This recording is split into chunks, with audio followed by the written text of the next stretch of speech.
원리로 이해하는 양쌤의 중학교 과학인강 12. 크로마토그래피로 분리해를 공부해 보도록 하겠습니다. 양이 매우 적은 혼합물이나 성질이 비슷한 여러가지 물질이 섞여 있는 혼합물의 경우에는 밀도, 끓는 점, 용해도 등의 차이를 이용해서 분리하기가 어려워요. 이러한 혼합물은 어떻게 분리할 수 있을까요? 대표적인 예로 종이 크로마토그래피를 이용해서 이 수성 사인펜, 그러니까 수성이라고 하는 건 물에 녹는 성질이 있다는 거거든요. 이 수성 사인펜에 있는 잉크의 색소를 분리하는 실험을 해 보도록 할게요. 영상을 볼게요.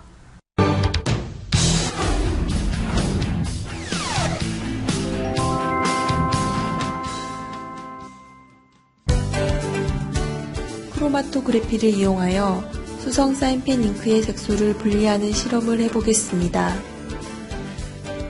거름 종이의 한쪽 끝에서 1cm 정도 되는 곳에 연필로 선을 긋고 선 위 가운데 지점에 검정 수성 사인펜으로 작은 점을 찍습니다.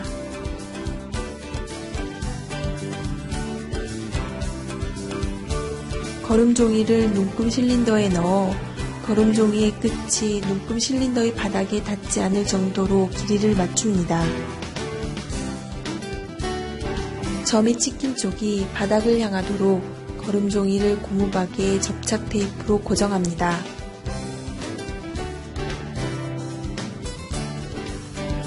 눈금 실린더에 물을 1cm 정도 높이로 넣은 다음 거름 종이가 물에 약간 잠기도록 고무마개로 눈금 실린더의 입구를 막습니다. 수성 사인펜 잉크의 색소가 물을 따라 이동하는 모습을 관찰합니다.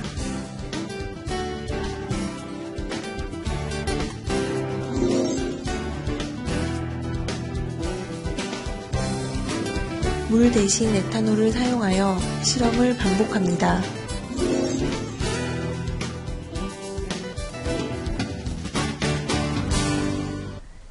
종이 크로마토그래피 실험을 봤는데요. 이 종이 크로마토그래피 실험 장치 시의 유의점을 먼저 알아보도록 할게요. 우선 이 색소점을 찍었는데 색소점은 작고 진하게 찍어주는 거예요. 그래서 이 색소점을 찍을 때 여러 번 찍었었잖아요. 왜 이렇게 진하게 찍냐면 여러 번 찍어서 진하게 찍어야 이 혼합물의 양이 많고 그랬을 때 분리된 색소 성분의 양이 많아져서 그 색소 성분의 색깔이 뚜렷하게 보이겠죠. 그래서 진하게 찍어야 되고요. 그리고 색소점은 이 용매에 잠기지 않도록 설치를 해야 돼요. 왜냐하면 색소점이 용매에 잠겨버리면 이 색소가 용매에 녹아버리죠. 그러면 이 색소가 거름종이 위로 올라가서 분리할 수 없기 때문에 색소점은 용매에 잠기지 않게끔 설치를 해줘야 되는 거예요. 그리고 용매가 증발하지 않도록 입구를 고무마개로 밀폐시켜야 하고요. 그리고 용매는 이 분리하려고 하는 물질을 녹이는 것을 사용해야 되는 거예요. 그리고 용매가 거름종이 끝까지 올라오기 이전에 실험을 멈춰줘야 되고요.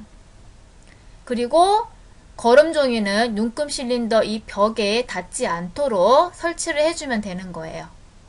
그러면 종이 크로마토그래피를 이용해서 수성 사인펜 잉크의 색소를 분리하는 실험을 했는데 그거에 대한 결과를 분석해 보도록 할게요. 첫 번째로 검정 수성 사인펜은 몇 가지 색소로 나누어지는가 인데요.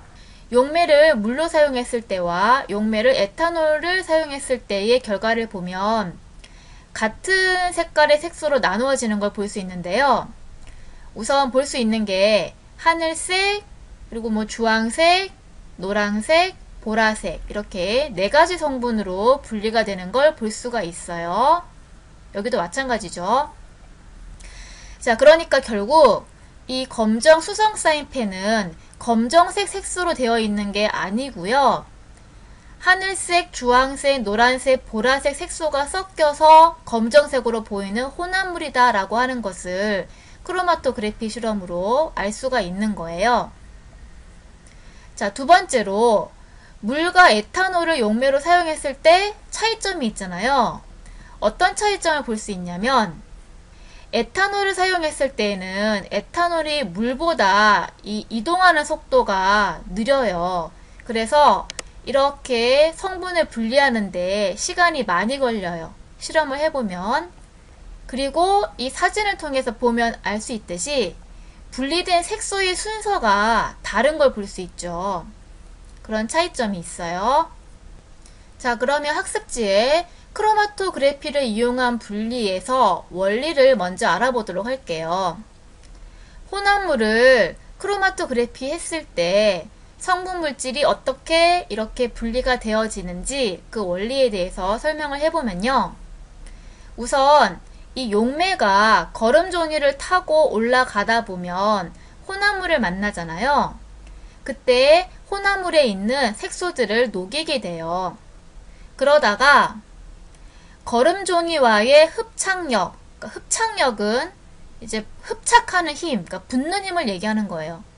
거름 종이와의 흡착력이 강하고 용매와의 인력이 약한 그런 색소는 느리게 올라가겠죠. 그래서 낮은 위치에 있게 되고요. 거름 종이와의 흡착력이 약하고 용매와의 인력이 강한 색소는 빠르게 따라 올라가겠죠. 그래서 결국 높은 위치에 있게 되어서 이런 식으로 여기 써있죠. 성분 물질이 용매를 따라 이동하는 속도가 다른 걸 이용해서 결국 색소가 분리가 되는데, 이렇게 혼합물이 분리가 되는데 그런 방법을 크로마토그래피라고 하는 거예요. 그래서 이름도 크로마토라고 하는 게 색깔을 얘기하고요. 그래피라고 하는 게 기록을 얘기하는 거거든요. 그래서 이렇게 색깔로 기록되어진다 라고 해서 크로마토그래피라고 하는 거예요. 자, 그러면 크로마토그래피의 원리를 영상으로 보도록 할게요.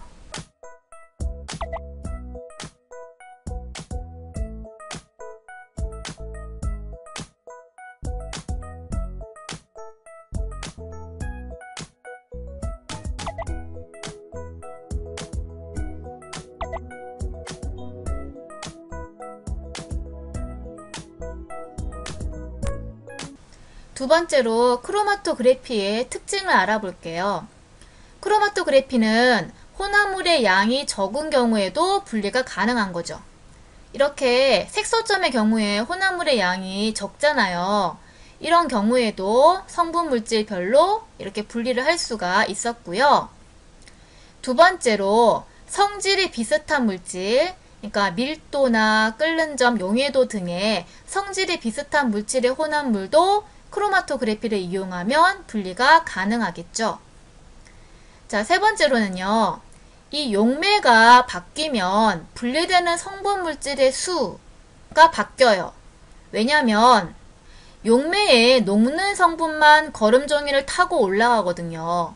용매에 녹지 않는 성분 물질은 색소점에 남아있겠죠.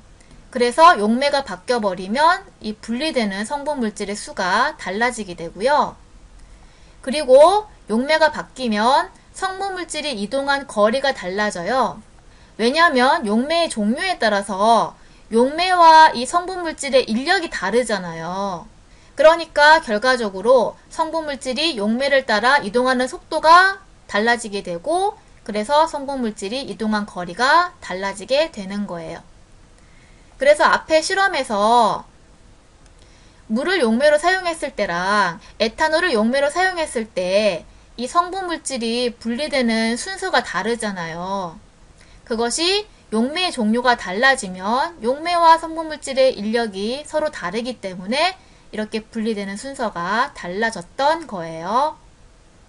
그래서 이 크로마토그래피로 혼합물을 분리할 때 각 성분 물질은 특정 용매에 따라서 이동하는 속도가 같겠죠. 그래서 항상 같은 높이에 있게 되는 거예요.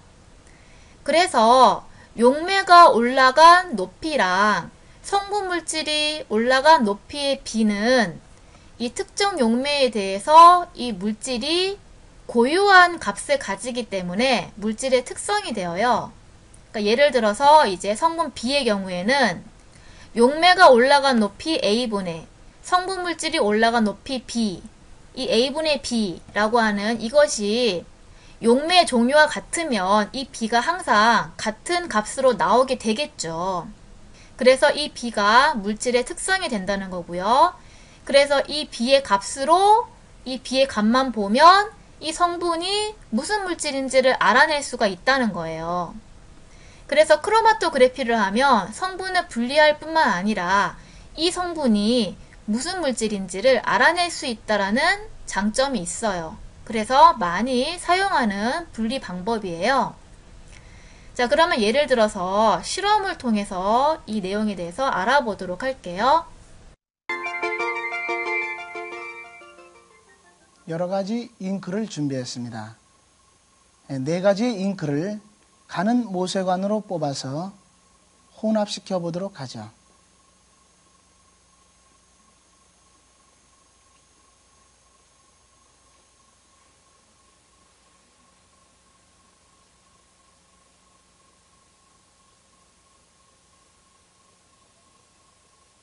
네 가지의 액체를 골고루 혼합한 다음에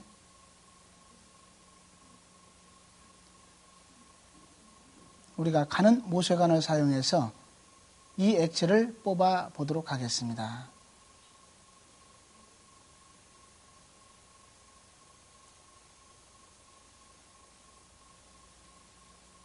거름종이 위에 적당한 크기로 적당한 점을 찍도록 하겠습니다. 그런 다음 전개액으로 물이 들어있는 유리병 속에 점이 물에 잠기지 않도록 조심스럽게 넣어주도록 하겠습니다.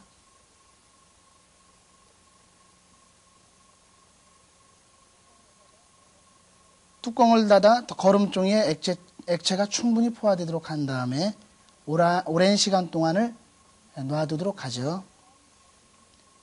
처음 점을 찍은 곳은 자취도 없이 사라지고 각각의 색으로 나타나는 것이 보였습니다. 이번에는 혼합하지 않은 색소를 거름종이에 각각 점을 찍어 보도록 하죠.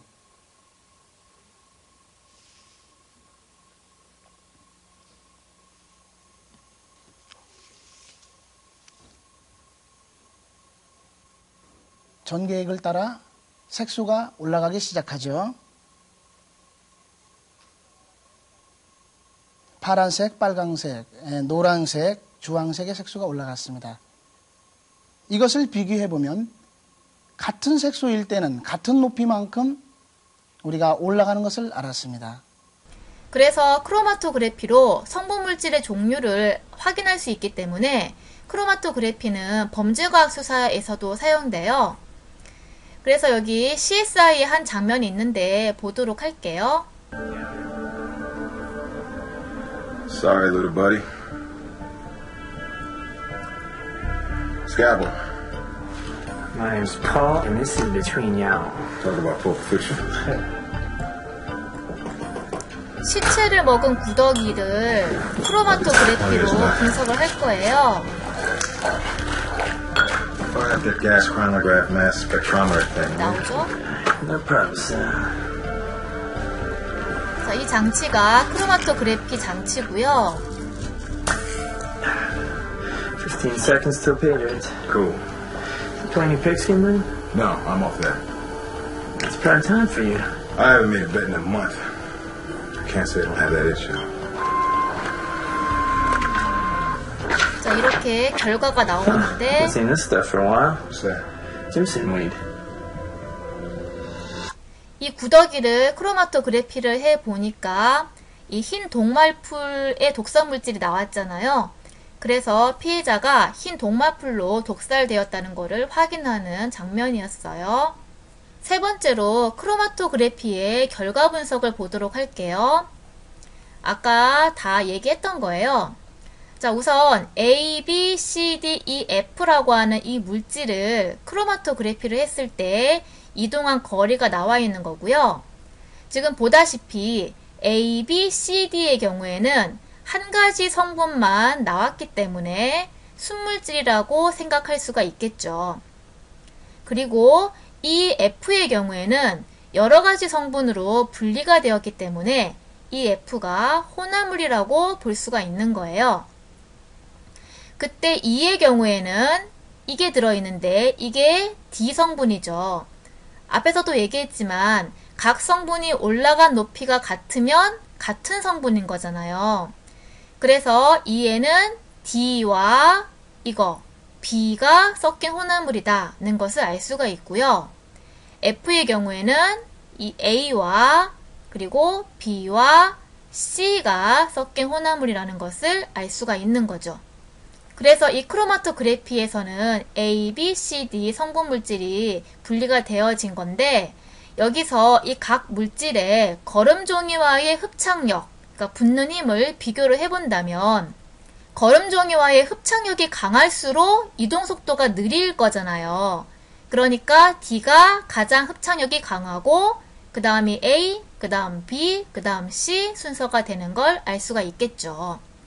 그리고 혼합물의 경우에는 분리되어 나오는 성분물질의 개수, 지금 E는 2개가 분리됐고 F는 3개가 분리가 되었는데 분리되어 나오는 성분물질의 개수는 혼합물을 이루는 성분물질의 최소 개수예요. 왜냐하면 이 혼합물 중에서 용매에 녹는 성분만 분리되어 나오기 때문이죠. 예를 들어서 이 F에서 용매에 녹지 않는 성분물질 2개가 색소점에 남아있다 라고 한다면 이 F의 총 성분물질의 수는 분리된 3개랑 분리 안 된 2개를 합쳐서 5개의 성분물질이 혼합되어 있다 라고 할 수 있으니까 이 크로마토그래피에서 분리되어 나온 이 3개라고 하는 것은 혼합물을 이루는 성분물질의 최소 개수다 라고 얘기할 수 있다는 거예요. 네 번째로 크로마토그래피 이용의 예를 찾아볼게요. 우선 앞에서 실험했던 것처럼 사인펜 잉크에 색소를 분리할 때 이용을 하고요. 우리가 일상생활에서 쉽게 경험을 하잖아요. 수성 사인펜으로 글씨를 쓴 종이가 물에 젖으면 여러 가지 색깔로 얼룩지면서 사방으로 번져나가는 걸 본 적이 있잖아요. 이것이 사인펜의 잉크 색소가 크로마토그래피가 되어서 이렇게 되는 거죠. 두 번째 예로 운동선수의 도핑 테스트가 있는데요. 여기 만화를 보면요. 전국 체육대회에 출전한 선수들이 경기가 끝난 후에 대화를 나누고 있는 거예요. 도핑 테스트를 위해 혈액을 채취하니 선수들은 검사실로 모여주세요. 경기가 끝났는데 왜 도핑 테스트를 하는 거야? 금지 약물을 복용했는지 확인하려고. 이렇게 도핑 테스트라고 들어봤을 텐데요. 도핑 테스트는 운동선수가 경기에서 좋은 성적을 내기 위해 일시적으로 신체 능력을 향상시키는 약물이 있어요. 흥분제나 진통제 같은 게 있는데 이런 거를 복용했는지 확인하는 검사를 도핑 테스트라고 하는 거예요. 도핑 테스트는 검사할 혈액을 채취한 다음에 이 혈액을 크로마토그래피 장치에 넣는 거예요. 그러면 이런 식으로 검사 결과가 나오는데요. 이것이 검사 결과 그래프인데요. 가로축이 각 성분의 이동 속도고요. 세로축이 질량인데요. 금지 약물은 이 정도의 이동 속도를 갖는다는 거죠. 금지 약물을 복용하지 않았을 때에는 여기서 아무런 질량이 검출되지 않는데요. 금지 약물을 복용했을 때에는 이 금지 약물의 질량이 검출되는 걸 볼 수가 있죠. 이런 식으로 크로마토그래피를 하면 금지 약물을 얼마나 복용했는지를 알 수가 있는 거예요. 그래서 금지 약물을 복용한 사실이 드러나면 획득한 메달을 박탈하거나 또 선수 자격을 제한하는 등의 제재를 가하고 있어요. 그러면 크로마토그래피를 이용해서 재미있는 실험을 해볼 건데요. 이렇게 크로마토그래피를 이용해서 예쁜 꽃을 만드는 실험을 해볼 거예요. 영상을 볼게요. 이번에는 다른 거름 종이에 그림을 그리도록 하겠습니다. 간단한 모양, 뭐 원을 그려도 되고 삼각형을 그려도 되고 꽃 모양을 그려도 되는데 여러 가지 색깔의 그냥 꽃 모양을 그려보겠습니다.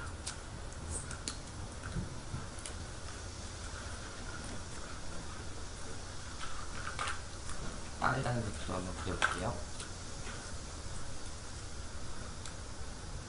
그 다음에 파란색,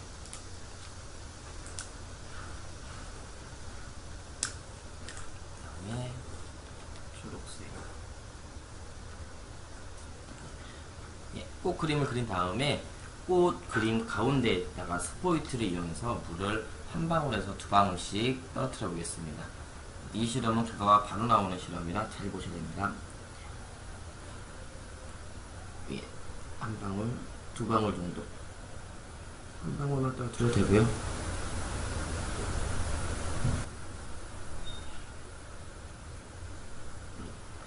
그러면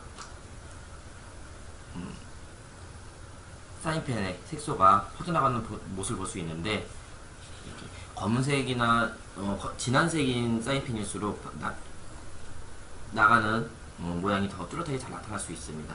지금 파란색이었는데 파란색에는 파란색만 들어있는 게 아니고 보라색이나 이런 것들이 섞여 있는 색깔이라고 보시면 되고요.